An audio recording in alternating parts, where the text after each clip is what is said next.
धन्यवाद। मैं महाराज जी से आग्रह करूंगा वह कृपया हमें मार्गदर्शन करें।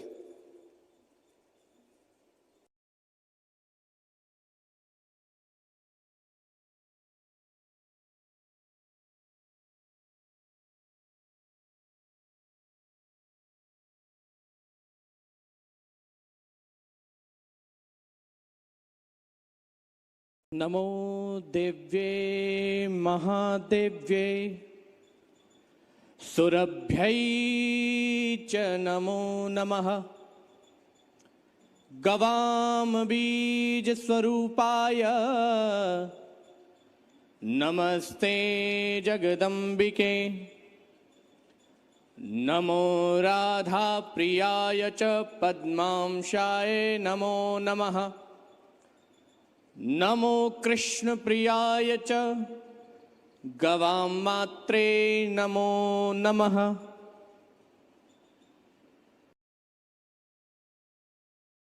श्री क्षेत्र सिद्धगिरी मठ की यह पावन भूमि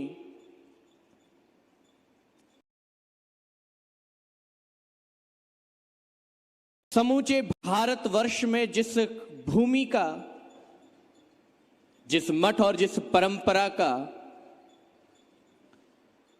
यशोगान आज पूरे विश्व में और भारत के कोने कोने में स्थापित हो चुका है, एवं जिस भूमि पर आने के लिए मैं वर्षों से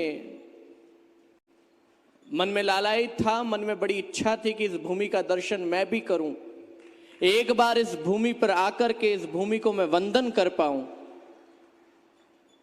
इस भूमि का आकर्षण और इस भूमि की तपस्या यही है कि राजस्थान में बैठे एक छोटे से संत को भी उन्होंने यहां तक खींच लाया और अपने तक बुला लाया।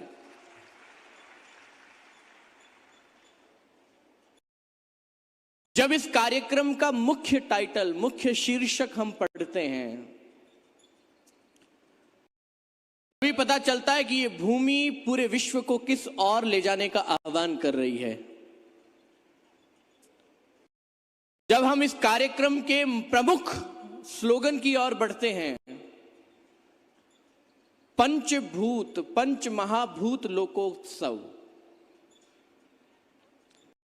पंच महाभूत की चर्चा जब आती है तब बात अंतर मन की भी आती है, शरीर के अंदर की भी चर्चा होती है और शरीर के बाहर के समस्त लौकिक जगत की भी चर्चा होती है। जब हम लौकिक जगत की चर्चा करते हैं तब तो धरती, आकाश,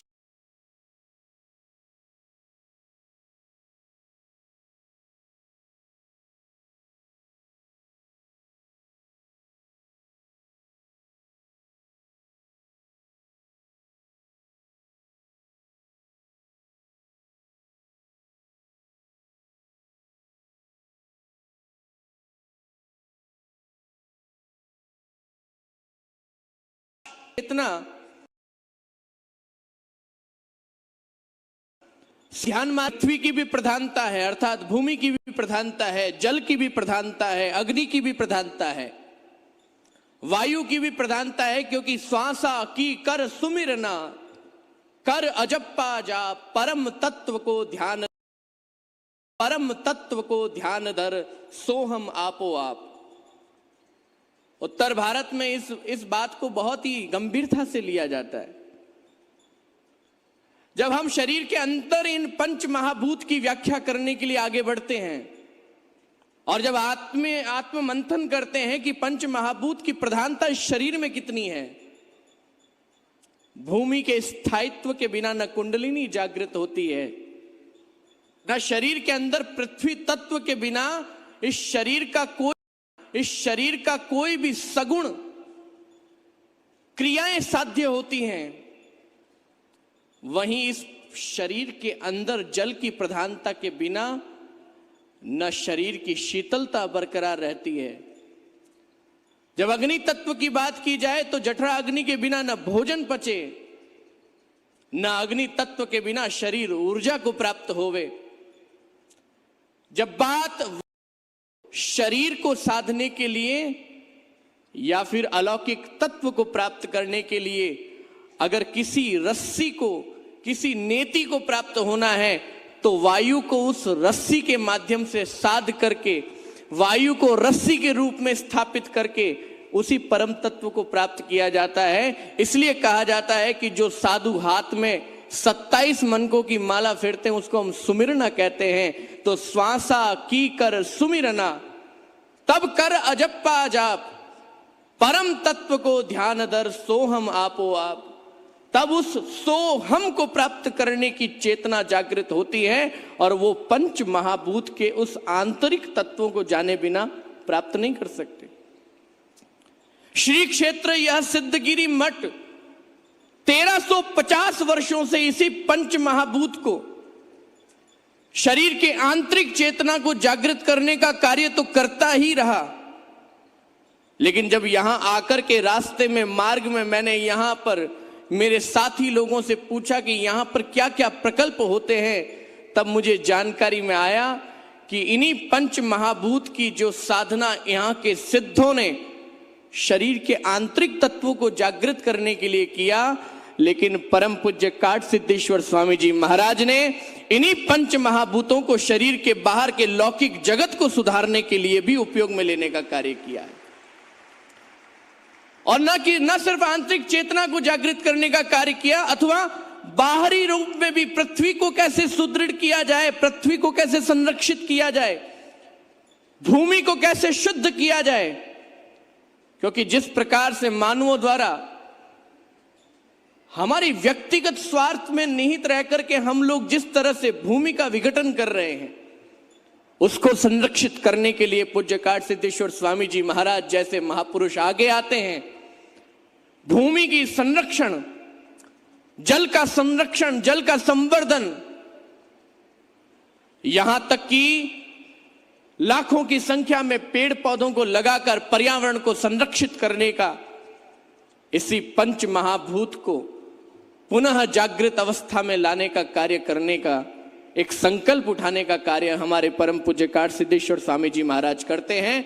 मैं आज इस मंच से पूज्य महाराज जी के इन प्रकल्पों को, पूज्य महाराज जी के संकल्प को हृदय से वंदन करता हूं, क्योंकि आप जैसे संत जब इस संसार में होते हैं तभी हमारे उत्तर भारत में एक बड़ी सुंदर चौपाई गाई जाती है, साखी गाई जाती है।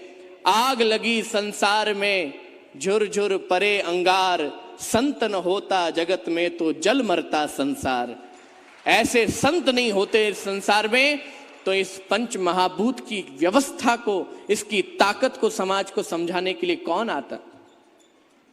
मैं चाहूंगा कि आज का यह युवाओं को लेकर के कार्यक्रम, और ये बड़ा संयोग मात्र ही है, पूज्य महाराज श्री ने कोई तारीख निश्चित नहीं की थी कि मुझे किस दिन आना चाहिए, लेकिन ये इस भूमि का प्रभाव है कि जब युवाओं को लेकर के कार्यक्रम हुआ तो उस दिन मुझे बुलाया, अपने आप बुलाया, यह तारीख भी अपने आप सुनिश्चित हुई।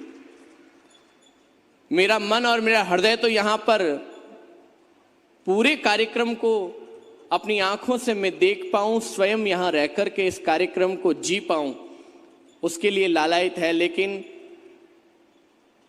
एक व्यस्तता के चलते बड़ी लंबी दूरी से यात्रा तय करके मुंबई से भी आपके बीच आया हूं, और अभी पुनः शाम को पुणे से मुझे दिल्ली की ओर निकलना है। बहुत कम समय लेकर के आया, ये मेरा दुर्भाग्य है। लेकिन मैं आप बैठे हुए सभी मेरे भारत से 25 प्रांतों से आए हुए मेरे साथियों को, मेरे सभी भक्तों को, सनातन धर्म के धर्मावलंबियों को कहना चाहूंगा कि आप लोग सौभाग्यशाली हैं कि आप विश्व के सबसे बड़े महामहोत्सव का आप साक्षी बनने जा रहे हैं। एक ऐसी ताकत यहां से, एक ऐसी ऊर्जा यहां से दुनिया को मिलने वाली है कि जब तक हम इन मानक मूल्यों को और प्रकृति को समझेंगे नहीं, तब तक हम सच्चे रूप में इस प्रकृति पे जीने के अधिकारी नहीं रहेंगे। पूज्य महाराज श्री द्वारा जिस प्रकार से उन्नत खेती, उन्नत किस्म से कैसे मानव को जीना चाहिए, मानवीय शैली को किस प्रकार से उन्नत बनाना है,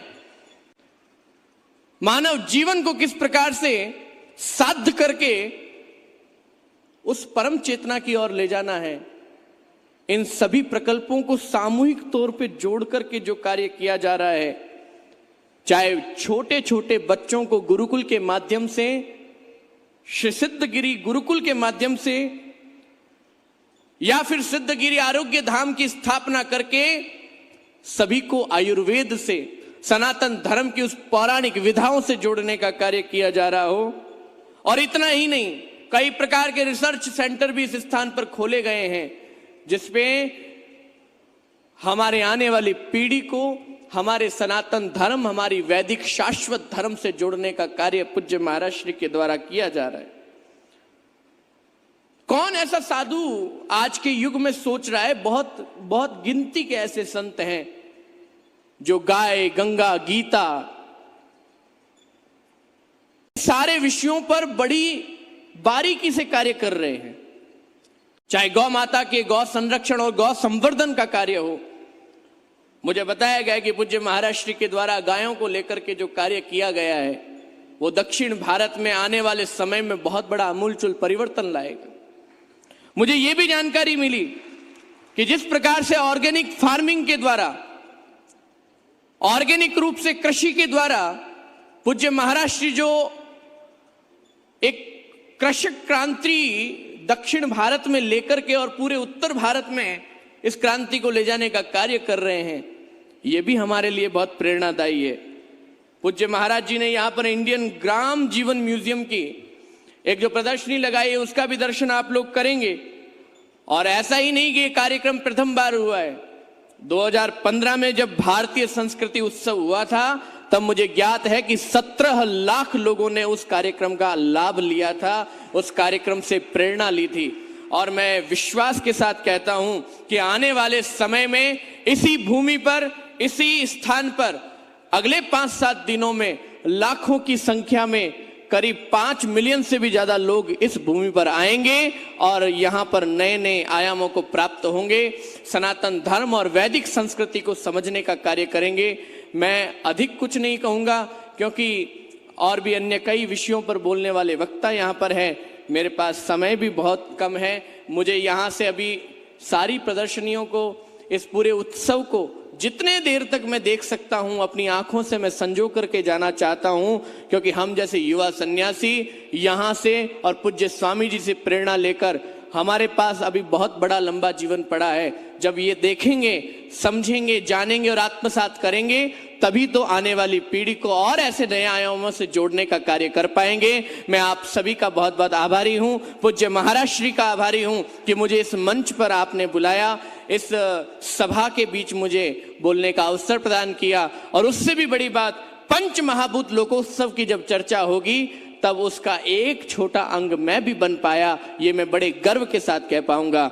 बोलिए भारत माता की, भारत माता की। बहुत बहुत साधुवाद।